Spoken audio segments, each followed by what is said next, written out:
All right, President Trump is toppling Venezuela's Maduro, and he's writing on Truth Social last night, and I will quote, "I am ordering a total and complete blockade of all sanctioned oil tankers going into and out of Venezuela," end quote.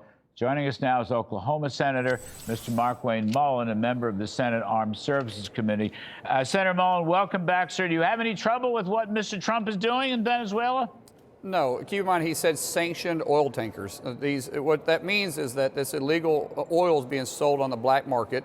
It's running into other countries that are probably sanctioned, or it's going into countries that was buying this at a much lower rate. They're running what we call ghost fleets.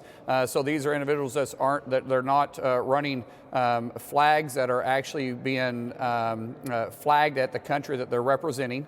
They're running technology that is showing them being 500 to up to 1,000 miles away from their current position, which is, by the way, very dangerous in open and rough seas. And so the president is saying, we're putting a blockade on this. Maduro is a criminal. He's a terrorist. We know this. And we're just going to stop him from being able to steal the oil from the Venezuelan people. And by the way, he's also allowed Maduro to make the decision.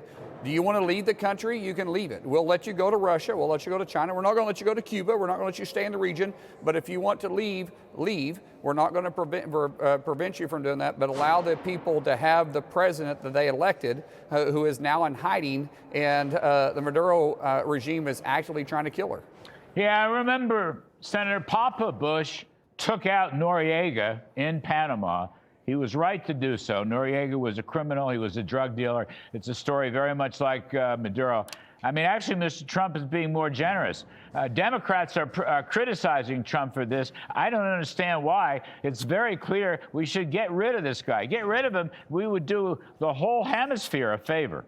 Well, the Democrats are going to criticize anything President Trump does. I mean, mind you, this is a terrorist organization. This is no different than ISIS. This is no different than Al-Qaeda. In fact, I would say it's worse, because this terrorist organization is flooding our streets with poison. They killed more individuals in our streets in 2024 than we lost in U.S. personnel in the entire Vietnam War. That's what the drugs that are coming out of Venezuela, that's coming out of these drug cartels that he's deemed terrorist organizations, has done to our community.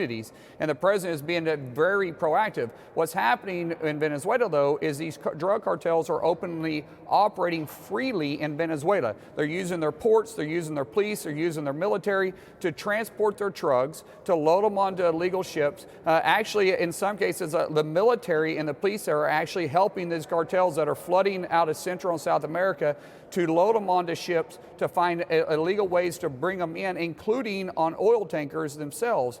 And so the president is putting a full press approach, saying we're going to protect our shores, and in this case, abroad, because they know what they're doing there is flooding our streets. And so why would the Democrats be upset that we're killing terrorists that are killing our friends and our families?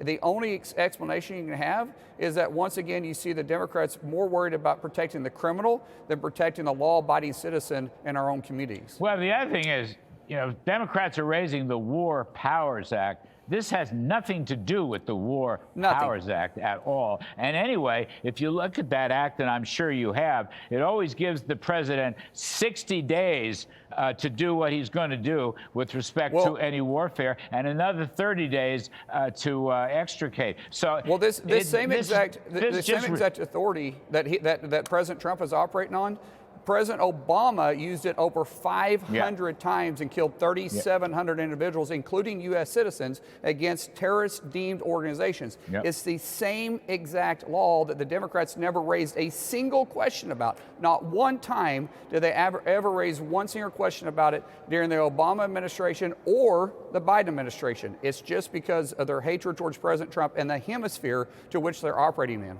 And I think Rubio is right, Hegseth, you know, not to put this video out of the boat that was hit. I mean, the right people in Congress have seen it. That's sufficient, it seems to me. Democrats just want to make a big deal. You know, these guys weren't exactly impoverished fishermen on that boat. I mean, people should understand that. To be able to use the kinetic strike in this manner, there are several checklists that's got to take place. And mind you, we've only been kinetic 25 times. Get out. There is many cases that we couldn't be kinetic because they didn't make the criteria.